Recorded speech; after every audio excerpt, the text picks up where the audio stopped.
I've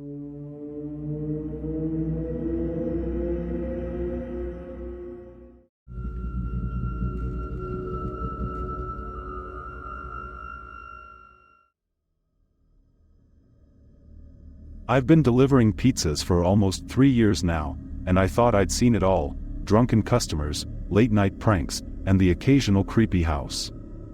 But nothing could have prepared me for the night of October 15, 2022. That night, I had the most terrifying experience of my life, one that still gives me chills whenever I think about it. It started like any other Saturday night. The usual rush of orders came in around 6 p.m., and I was buzzing around town, making sure everyone got their pizzas hot and fresh. By the time 8 p.m. rolled around, things had started to slow down a bit. That's when I got an order that would change everything. The order came from a house on the outskirts of town, a place I wasn't too familiar with. The address seemed odd: 1818 Hollow Creek Road. It was a new one for me, and I'd delivered all over our small town. But hey, I figured someone new must have moved in. I punched the address into my GPS, loaded up the car with the large pepperoni and sausage pizza, and set off. As I drove further away from the well-lit streets and into the more remote part of town, I noticed that the houses were getting fewer and farther between. The streetlights disappeared, replaced by the eerie glow of the moon. The GPS signal was spotty, and I started to feel uneasy. Finally, I reached Hollow Creek Road, which wasn't much more than a dirt path winding through dense woods. I slowed down, double-checking the address. The road was barely visible in the dark, but there it was, 1818, marked by a rusty mailbox leaning precariously to one side. The house itself was set back from the road, hidden by a thick canopy of trees. I hesitated for a moment, a cold shiver running down my spine. But duty called.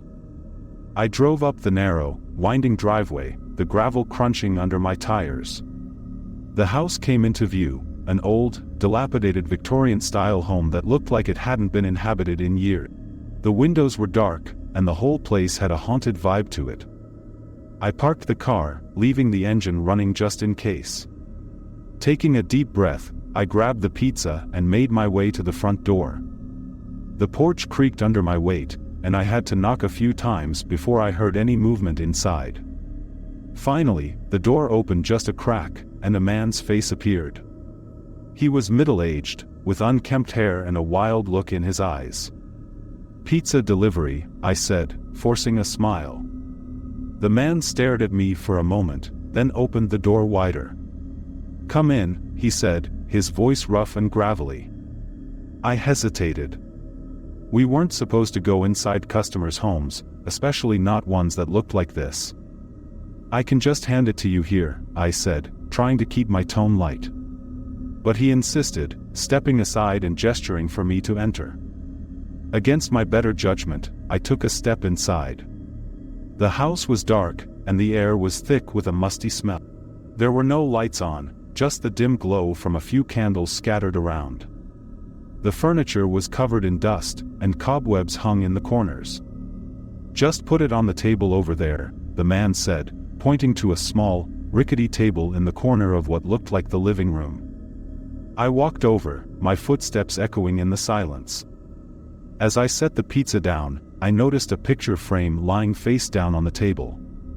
Curiosity got the better of me, and I flipped it over. The photograph inside showed a happy family: a man, a woman, and a little girl. The man in the photo was the same one who had answered the door, but he looked much happier and healthier. "Is there anything else?" I asked, trying to break the tension. The man didn't respond. I turned to see him standing in the doorway, blocking my exit. My heart started to race.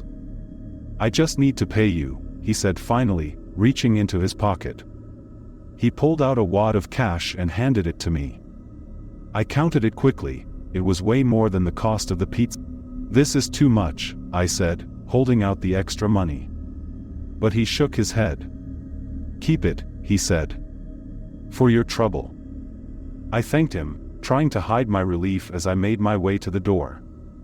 Just as I was about to step outside, he grabbed my arm. I froze. "Be careful out there," he said, his grip tightening. "There are things in these woods, things you don't want to meet." I nodded quickly, pulling away from his grasp and hurrying to my car. I jumped in, locked the doors, and sped down the driveway, my heart pounding in my chest. As I reached the main road, I glanced in the rearview mirror. The man was standing on the porch, watching me with those wild eyes. I drove back to town as fast as I could, trying to shake off the eerie feeling. When I got back to the pizzeria, my boss noticed my pale face and asked what happened. I told him about the strange encounter, and he frowned. "Hollow Creek Road?" he asked. "That place has been abandoned for years. Nobody lives there." I felt a cold chill run down my spine. "But I delivered a pizza there. I met the guy." My boss shook his head. "I don't know who you met, but that house is empty. It's been that way ever since the family that lived there disappeared about 10 years ago. They say the father went crazy, killed his wife and daughter, then vanished." I couldn't believe what I was hearing. The man in the photo, the same man I'd just met. My boss must have seen the terror in my eyes because he patted me on the back. "Why don't you take the rest of the night off?" he suggested. "Get some rest." I didn't argue. I drove home, my mind racing with what I'd just experienced. I couldn't shake the image of the man's wild eyes or his final words of warning. That night, I barely slept, haunted by the thought that I'd encountered a ghost, or worse, someone living with the ghosts of their past. A few days later, curiosity got the better of me, and I decided to do some research on the house. What I found sent shivers down my spine. The story was true. A man had indeed gone mad, killing his family and then disappearing without a trace.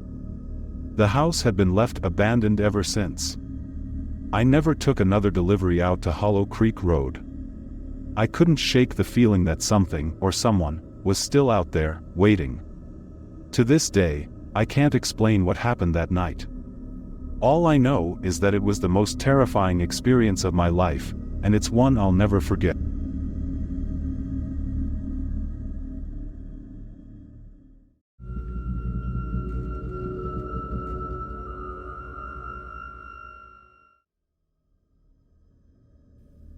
It was a warm summer evening in the outskirts of California, and I was working my usual shift as a pizza delivery guy for a local joint. Little did I know, this night would be anything but ordinary. It would be a night filled with spine-chilling terror. The phone rang, and I picked up to take an order. A group of campers at a remote campground on the edge of town wanted a few pizzas delivered to their site. It wasn't uncommon for us to deliver to campgrounds, so I didn't think much of it as I jotted down the order and hopped into my car. The drive to the campground was a bit longer than usual, taking me deep into the wilderness surrounding California. The sun had already begun to set, casting long shadows across the winding roads. As I navigated through the darkness, a sense of unease began to creep over me. Eventually, I reached the campground, a secluded spot nestled among towering trees and dense underbrush. The only light came from the flickering flames of campfires scattered throughout the site, casting eerie shadows against the trees. I parked my car and grabbed the pizzas, making my way through the maze of tents and RVs in search of the campsite listed on the order. The further I ventured into the campground, the more isolated and desolate it seemed. Finally, I stumbled upon the campsite, a small clearing with a single tent pitched in the center. The fire nearby cast dancing shadows across the fabric, giving the scene an almost surreal quality. I approached cautiously, calling out to announce my arrival. "Hello? Pizza delivery." I called out, hoping to catch the attention of whoever had placed the order. There was no response. I tried again, a little louder this time, but still, there was no answer. A chill ran down my spine as I hesitated, unsure of what to do next. Something about the silence seemed off. Against my better judgment, I stepped closer to the tent, the pizzas growing heavier in my hands with each passing moment. I called out once more, but the only response was the rustling of leaves in the wind.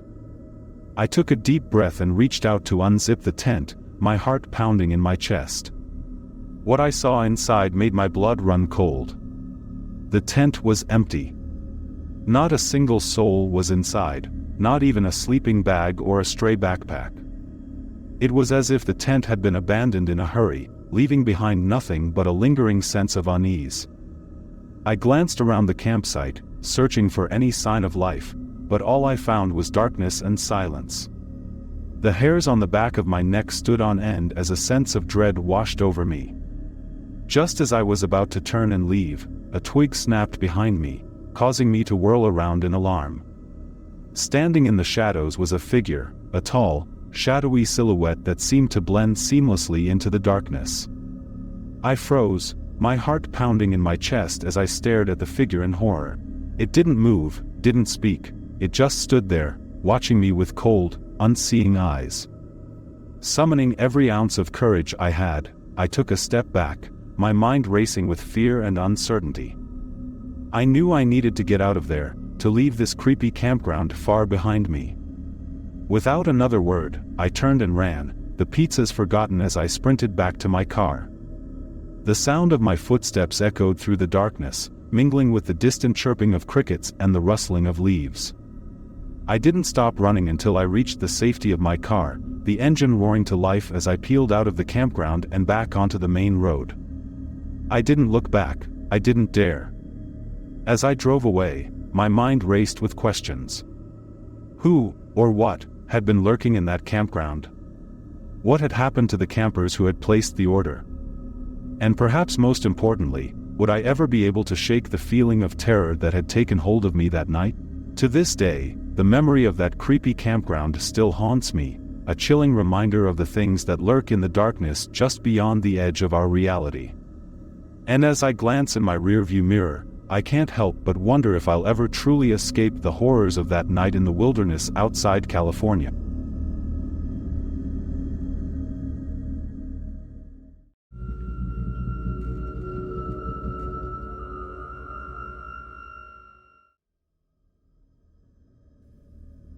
It was a typical Friday night in Auckland, with the city's vibrant lights casting a warm glow over the streets. I was on my usual shift as a pizza delivery guy for a local joint.